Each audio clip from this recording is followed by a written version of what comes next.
everybody, Courtney here with Smitty's Fly Box. Just wanted to show you guys how to tie the Hot Pocket. This is a fabulous little Euro nymph that I've been playing around with for the last several months. I've had a lot of success with it, so we wanted to share it with you guys through the subscription box.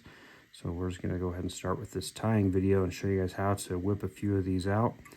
What I've got here in the vise is a Orientsun 5220 in a size 14 with a black nickel 4mm slotted tungsten bead. So it's a good heavy fly, gonna get down quick and get anchored down there close to the bottom and tumble around down there. So what I've got here is A-dot thread, just in some gray, and I'm just gonna lay down a layer of thread along the hook shank. You could put a little bit of lead up against that bead too if you wanted to, but I find this plenty heavy with just the bead as it is for the rivers that I fish. And then we're gonna put in our tail. Our tail is just uni yarn in either an orange or a hot orange, just kind of depending on how hot you want that tail to be. But I'm just gonna take a little section of this, fold it over, and we'll just attach that there, just kind of do a pinch wrap, and we're just gonna bring our thread forward and just wrap over this excess going out front, and basically just seat it right up here into that slot. And then I can just trim out the extra length there, and then I'll wrap back to my tie-in point. I'm going to trim this tail right now. So I like these tails to be fairly short.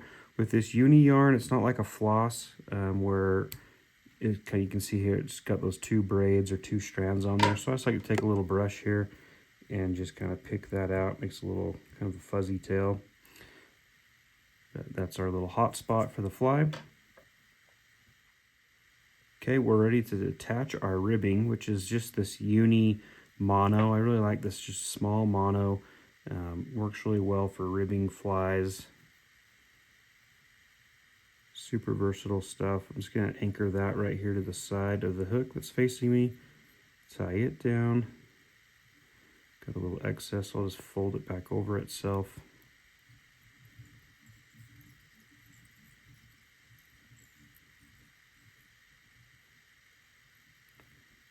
Okay, we'll leave that hanging out the back for now. And I've just got a little uni mylar and pearl. This is just going to be our little flashback. So this fly is essentially just a variation of a Ray Charles, just a lot heavier, obviously, with the tungsten bead. And we're going to add a little bit of dubbing at the top of the fly, kind of at that thorax area. So just a few little variations to a great standard kind of a sow bug pattern with the Ray Charles fly. So if you subscribe to our tying box, you would have gotten 2 colors of ostrich, and those colors were tan and a silver here that I got. You can tie this just as a plain color, like in the just tan, or just that kind of silvery gray. I'm going to show you just what I like to do with these 2 different ostrich colors here. I'm just going to tie them both in at the same time. Again, this is optional, you don't have to do this, but I kind of like the mottled look this gives. And if you have other colors of ostrich as well, orange, pink, you know, just different colors, they blend really well together. They make this fly look really good. So some options there for you. Ostrich is a really versatile, easy material to tie with. So now that I've tied both those strands in, I'm just going to do a half hitch here and just lock that thread in just here behind my bead so I can use my rotary on my vise.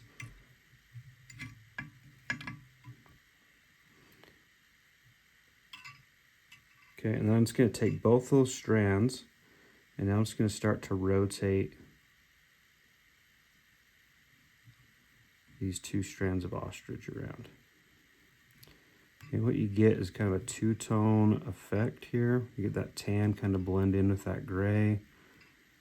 Just makes for a different looking fly. I think it looks pretty slick. And I'm going to go right up against the bead.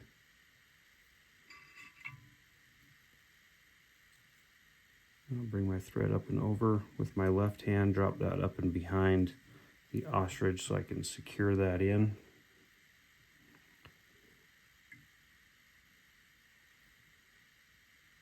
Fold it over, just catch it again with that thread.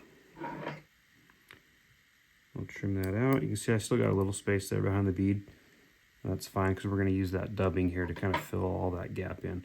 So I'm going to pull my pearl mylar over, just right over the top, and I'll sink that thread down right against the bead, capturing that mylar right in that groove there just behind the bead. Fold it over, catch it again. Just builds a more durable fly. Trim out your excess.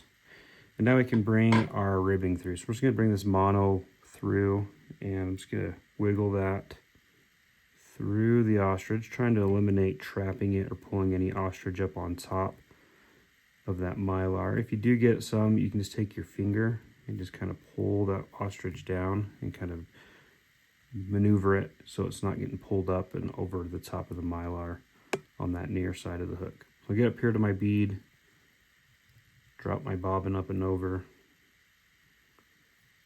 tie that mono down. Okay, so that's essentially just a Euro Ray Charles right there. So we're just going to add a little bit of dubbing here to the collar and make it a hot pocket.